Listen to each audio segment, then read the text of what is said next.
Where are the 12 tribes of Israel today, and who are they? Though many believe that the so-called Jews represent all 12 tribes of Israel, the fact is they don't represent any of the tribes. They are actually Jewish converts to a religion called Judaism. They are not the descendants of Jacob, the father of the Israelites. So if they are not, how can we identify who they are today? Here are some biblical clues that will help you to identify who the 12 tribes are. Devarium, Deuteronomy 28:37. And you shall become an astonishment, a proverb, and a byword, among all nations whither Yah shall lead you.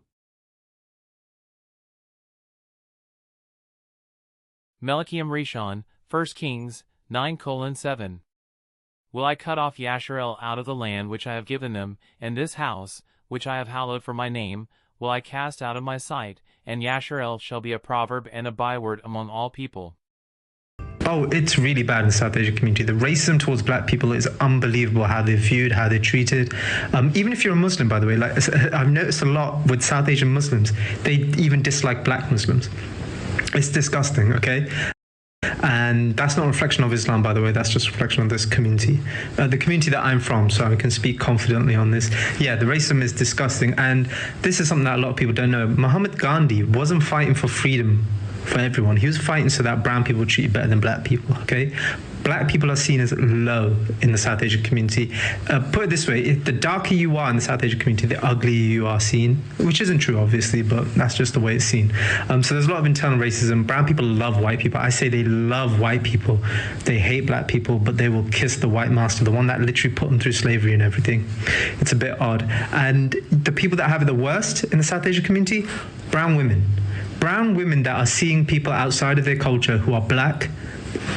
There have been so many cases here in the UK where young South Asian women have been killed because they were with a black person. Okay? So yeah, brown women have it so much worse when they're dating a black person. But yeah, there's so much racism. This guy's right. He has every right to be upset. I apologize. It's horrendous.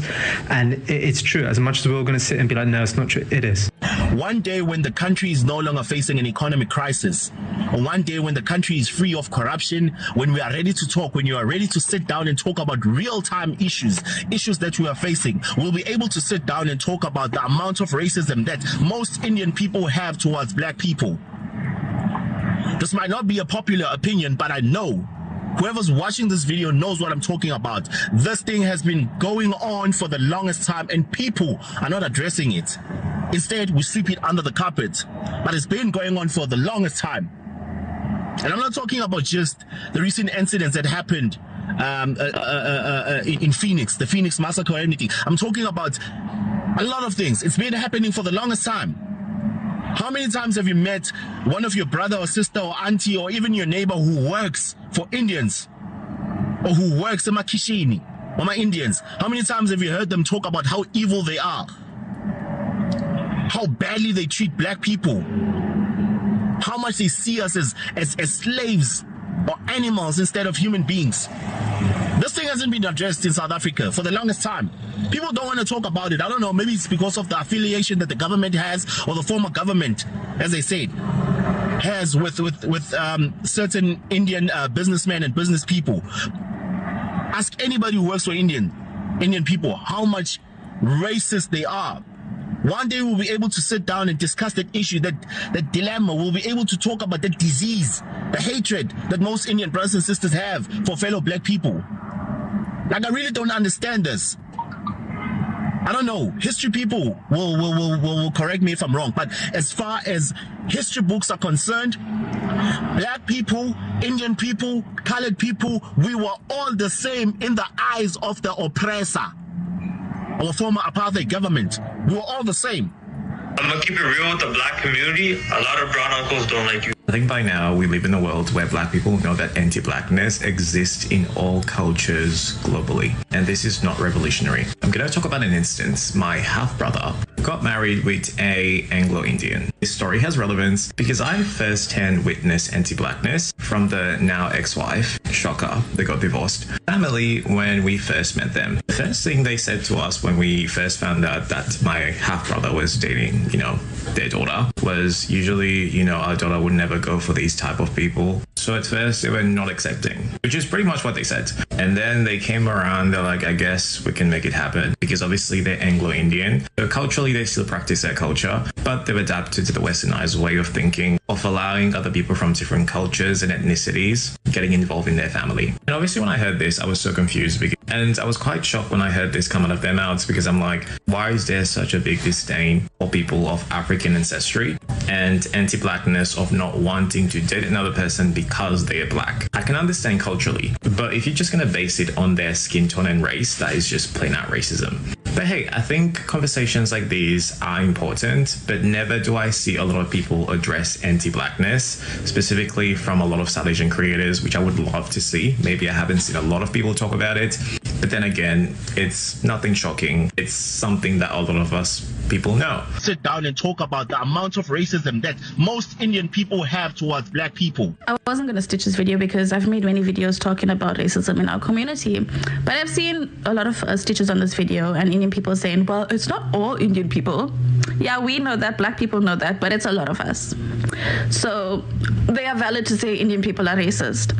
And can you honestly tell me, how would your family react if they know you're dating a black person? I also saw someone say, well, black people are racist to us too. Two wrongs don't make a right, but I'm also having a hard time believing that you know that many black people. And you're probably just making this assumption from like two black people that were nice to you. So like, well, they're racist to us too.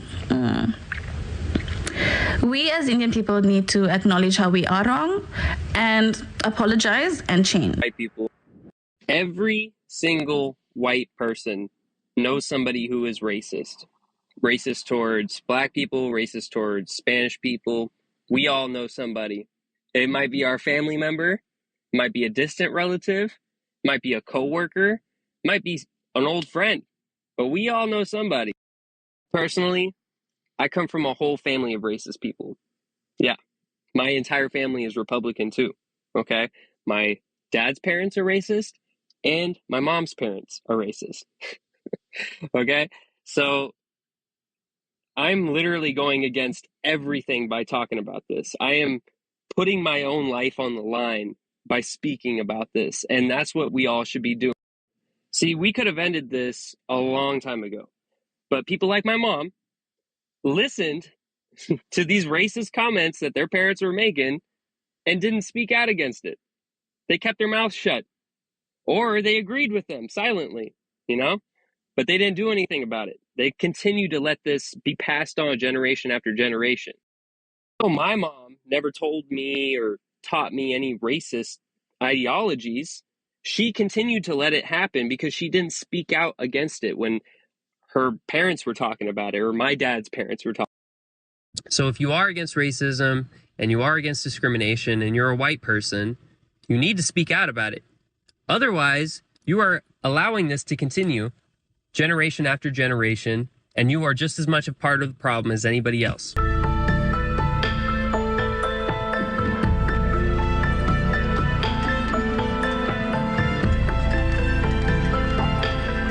לא הכושי מברכים, אלא צריך שיהיה כושי שאבא שלו ואימא שלו לבנים.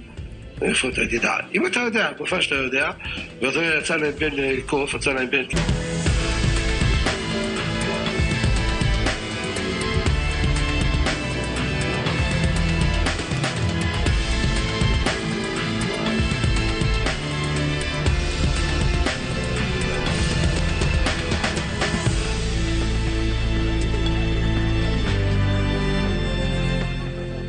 חמורות של גורמי הטרור בסיני, והדבר הנורא ביותר, הצפה של מסתננים בלתי חוקיים מאפריקה. Tehillim, Psalms 44:14.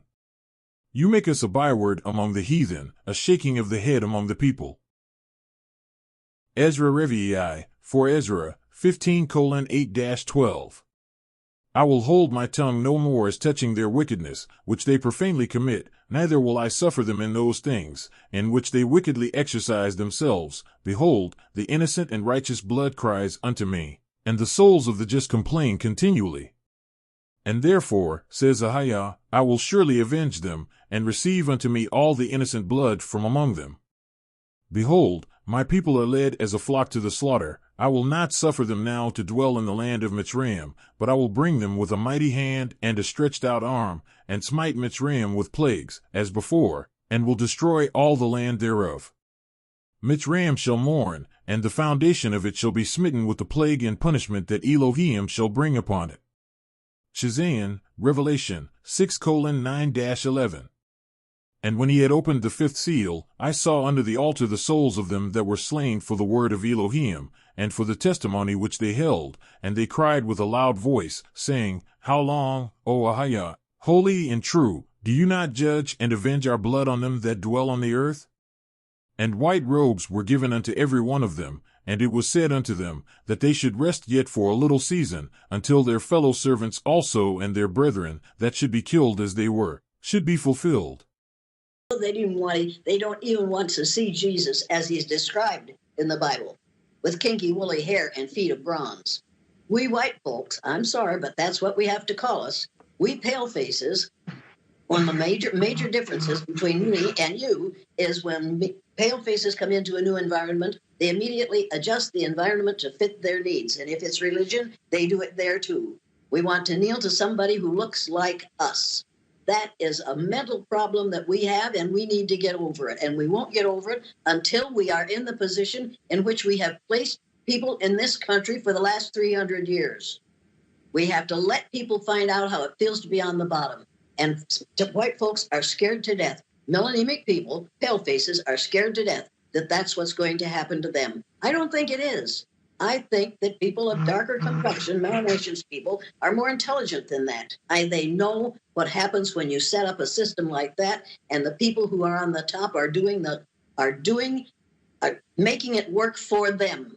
People say to me, it was good enough for my father, it's good enough for me. It wasn't good enough for my father, and it wasn't good enough for your father. It wasn't good enough for any of our fathers as long as we were divided on the basis of the amount of a chemical in our skin. It makes no sense. You can't justify it. It's unjustifiable. That Columbus didn't discover America, that it was discovered by Africans between 20,000 and 10,000 years before Columbus was a gleam in his father's eye. Would it help if you realized that you were here first, and because of the melanin in your skin and your ability to live even with the hole in the ozone layer getting larger and more sunlight being allowed to enter our environment, that you will be here last?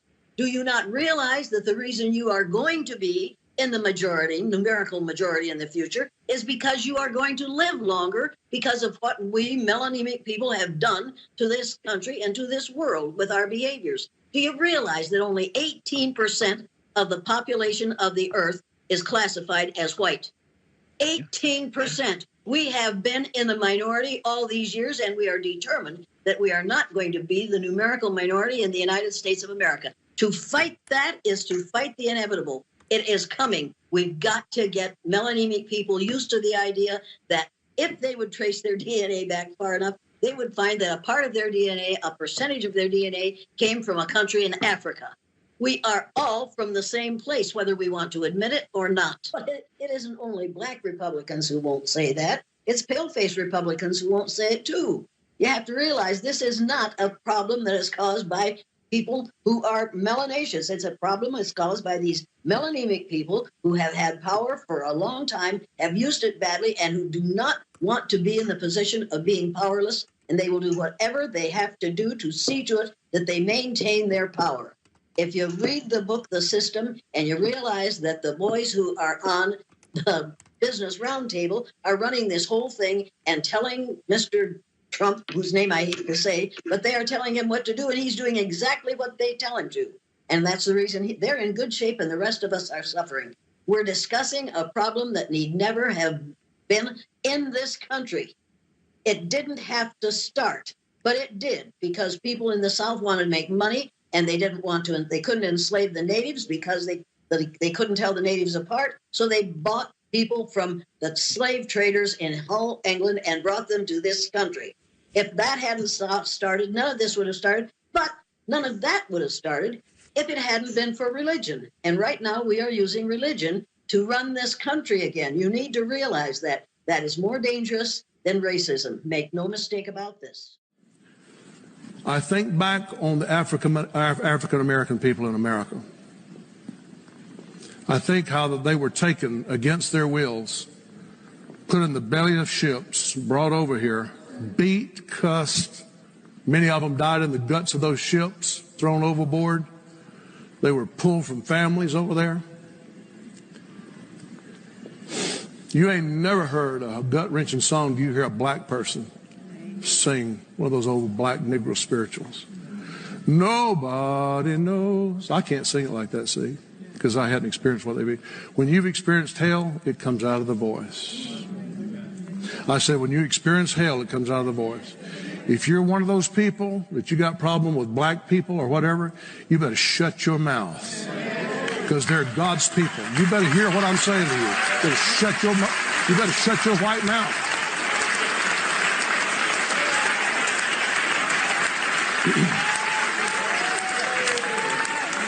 You better shut your white mouth. I'm not kidding you. I know some of you was raised in the deep South, and you was raised by prejudiced people and bigoted people. You better get that out of your system. You better get it out of your system. It'll cause you to suffer right along with those masters. It'll cause you to suffer right along with them. These are God's people. And I know that there's wicked in white races and wicked in black races and all that. I'm not justifying none of that stuff. I'm just saying God knows what happened to the black race. He knows how they wound up over here, and God is going to reimburse the black people for all their trouble and all their labor. You watch what I tell you. Watch what I tell you. Chizayon, Revelation 21:1-5. And I saw a renewed heaven and a renewed earth, for the first heaven and the first earth were passed away, and there was no more sea. And I, Yachanan, saw the holy city, renewed Jerusalem, coming down from Elohim out of heaven, prepared as a bride adorned for her man. And I heard a great voice out of heaven saying, Behold, the tabernacle of Elohim is with men, and he will tabernacle with them, and they shall be his people, and Elohim himself shall be with them, and be their Elohim. And Elohim shall wipe away all tears from their eyes, and there shall be no more death, neither sorrow, nor crying, neither shall there be any more pain, for the former things are passed away.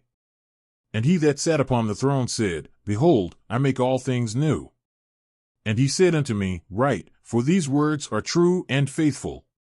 And whosoever shall not receive you, nor hear you, when ye depart thence, shake off the dust under your feet for a testimony against them. Verily I say unto you, it shall be more tolerable for Sodom and Amorah in the day of judgment, than for that city. Mark 6:11 Sefer.